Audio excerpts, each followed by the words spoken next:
Assalamualaikum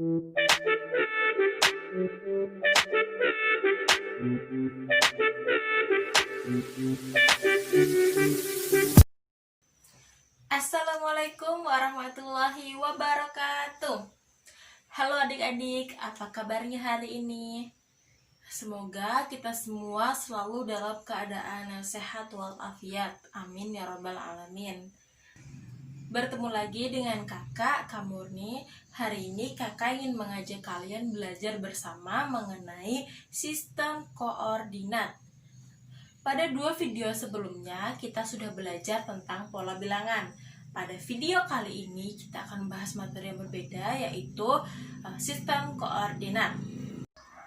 Kita akan membahas 2 sebab pada video kali ini. Sebab yang pertama adalah posisi titik terhadap sumbu X dan sumbu Y, dan yang kedua adalah posisi titik terhadap titik asal 0,0 dan terhadap titik tertentu A, B.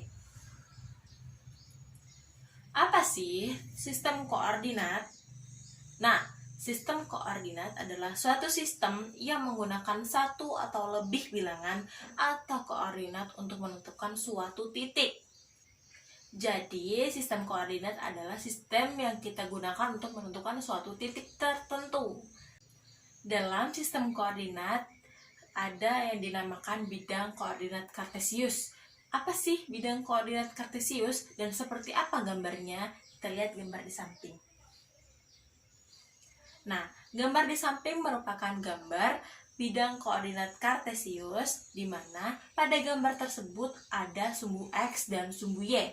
Yang mana sumbu X dan mana sumbu Y? Nah, sumbu X adalah sumbu yang letaknya mendatar atau garis horizontal, sedangkan sumbu Y adalah sumbu yang tegak lurus ke atas atau yang dinamakan garis vertikal. Pada bidang koordinat kartesius ada yang dinamakan titik asal 0,0 atau biasa disebut titik O, di mana letaknya ada di tengah-tengah perpotongan antara sumbu X dan sumbu Y. Di situ adalah titik asal 0,0 di mana X sama dengan 0 dan Y sama dengan 0. Pada bidang koordinat kartesius dibagi menjadi 4 bagian, yaitu kuadran 1, kuadran 2, kuadran 3, dan kuadran 4. Kuadran 1 letaknya seperti di gambar, di mana semua bilangan pada sumbu X bernilai positif dan semua bilangan pada sumbu Y bernilai positif. Di kuadran 2, semua bilangan pada sumbu X bernilai negatif, sedangkan semua bilangan pada sumbu Y bernilai positif. Untuk kuadran 3, semua bilangan pada sumbu X bernilai negatif dan semua bilangan pada sumbu Y bernilai negatif. Dan untuk kuadran yang keempat, semua bilangan pada sumbu X bernilai positif sedangkan semua bilangan pada sumbu Y bernilai negatif.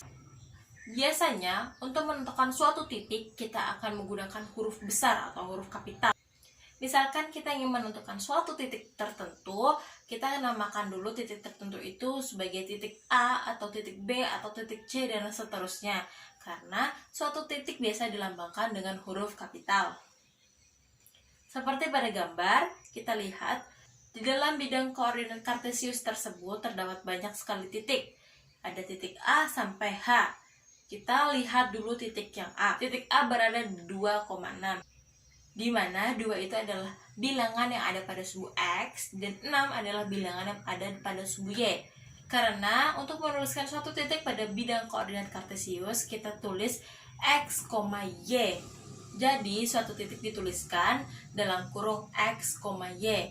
Nah, untuk titik A tadi 2,6. Jadi 2 adalah X dan 6 adalah Y. Karena untuk sebab yang pertama kita akan membahas posisi titik terhadap sumbu X dan sumbu Y, maka kita lihat titik A itu berdasarkan sumbu X dan sumbu Y. Untuk titik A 2,6 itu artinya sama dengan titik A berjarak 2 satuan dari sumbu Y dan berjarak 6 satuan dari sumbu X. Dan titik A itu berada di kuadran 1, di mana bilangan X dan bilangan Y-nya sama-sama positif. Untuk lebih jelasnya, kita lihat video berikut ini. Yang pertama tadi ada titik A yang berada pada titik 2,6. Nah, kita gambar sekarang. Titik A berada di 2,6. Kita lihat, ini adalah yang mendatar ke samping adalah sumbu X, dan yang tegak lurus ke atas adalah sumbu Y.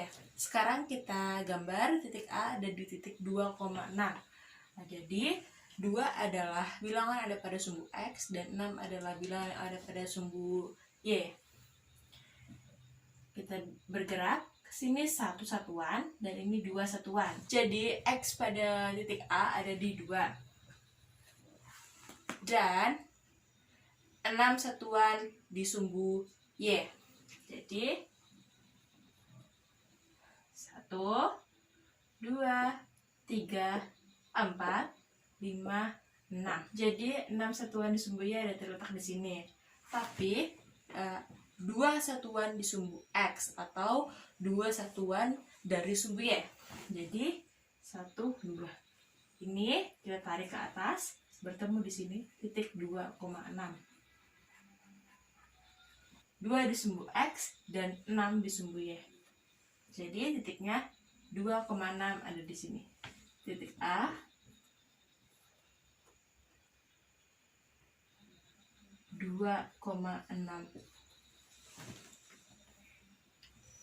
Sekarang kita akan melihat titik B, di mana titik B adalah 3,0. Itu artinya titik B berjarak 3 satuan dari sumbu Y dan berjarak 0 satuan dari sumbu X. Titik B juga berada pada kuadran 1, yang semua bilangannya pada kuadran 1 sama-sama positif. X-nya positif, Y-nya positif. Untuk titik C dan seterusnya, kalian bisa mencobanya di rumah kalian masing-masing. Nah, kita akan membahas subbab yang kedua, yaitu posisi titik terhadap titik asal 0,0 dan posisi titik terhadap titik tertentu A, B. Nah, kita lihat gambar di samping. Nah, di gambar di samping banyak sekali titik, tapi tidak ada yang dinamakan titik A, B, C, D, E. Kalian bisa menentukan titik-titik tersebut berapa jarak satuan dari sumbu Y dan berapa jarak satuan dari sumbu X. Kemudian kalian tentukan titik-titik tersebut berada di kuadran berapa. Nah, misalkan kita sedang berada di suatu perkemahan dan gambar di samping merupakan peta dari lingkungan yang ada di perkemahan tersebut. Di peta tersebut ada tenda 1, tenda 2, dan tenda 3. Ada juga pos 1, pos 2, pos 3, dan ada pos utama. Pos utama itu terletak di titik asal 0,0. Jika kita ingin menuju perumahan dari pos utama, kita harus berjalan 6 satuan ke kanan dan 5 satuan ke atas. Kemudian, kalau misalkan kita ingin ke perumahan, tapi posisi kita sedang berada di tanah lapang. Jadi, bagaimana? Nah, misalkan kita ingin menuju perumahan, sedangkan letak kita berada di tanah lapang, jadi kita hitung jarak kita ke perumahan. Untuk ke perumahan, kita harus berjalan 10 satuan ke kanan dan 2 satuan ke atas. Untuk lebih jelasnya, kita lihat video berikut ini. Misalkan kita ingin ke perumahan, tapi posisi kita sedang berada di pos utama. Jadi, tadi kita sudah ketahui bahwa pos utama berada di titik asal 0,0. Jadi, pos utama berada di sini. Lalu, perumahan ada di titik ini. Berapa satuan jika kita ingin ke perumahan, tapi posisi kita berada di pos utama atau titik asal 0,0? Jadi kita lihat pos utama 0,0. Jadi kita ingin ke perumahan, berapa satuan kita harus berjalan. Jadi kita lihat 1, 2, 3, 4, 5, 6. Perumahan ada di sini. Jadi kita bergerak 6 satuan ke kanan. Lalu berapa satuan ke atas untuk sampai di perumahan? Kita hitung 1, 2, 3, 4, 5. Jadi, untuk sampai ke perumahan, kita harus berjalan 6 satuan ke kanan dan 5 satuan ke atas. Jika kita dari titik asal atau dari pos utama. Lalu bagaimana jika kasusnya kita berada di tanah lapang, tapi kita ingin ke perumahan? Nah, tanah lapang ada di sini. Berapa satuan kita harus sampai ke perumahan? Kita hitung 1, 2, 3, 4, 5, 6, 7, 8, 9, 10. Ada 10 satuan ke kanan untuk sampai ke perumahan. Lalu 1, 2 satuan ke atas untuk sampai ke perumahan. Jadi dari tanah lapang ke perumahan kita harus berjalan 10 satuan ke kanan dan 2 satuan ke atas. Kemudian nih, kalau misalkan kita mau menentukan posisi pemakaman dari pos utama, jadi bagaimana? Nah, untuk ke pemakaman dari pos utama itu kita harus berjalan 5 satuan ke kiri dan 2 satuan ke bawah, atau titik pemakaman itu berada di negatif 5, negatif 2. Negatif 5 adalah bilangan yang ada di sumbu X dan negatif 2 adalah bilangan yang ada di sumbu Y.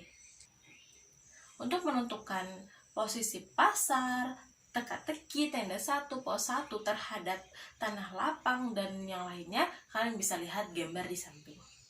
Jika kalian ingin ke suatu titik dan posisi titik itu terhadap pos utama, misalkan, jadi itu dinamakan posisi titik terhadap titik asal, karena titik utama pada gambar di samping berada di titik asal 0,0. Sedangkan kalau kalian ingin mencari suatu titik dan posisi titik itu terhadap titik yang lainnya selain pos utama, itu berarti kalian sedang belajar tentang posisi titik terhadap titik tertentu A, B.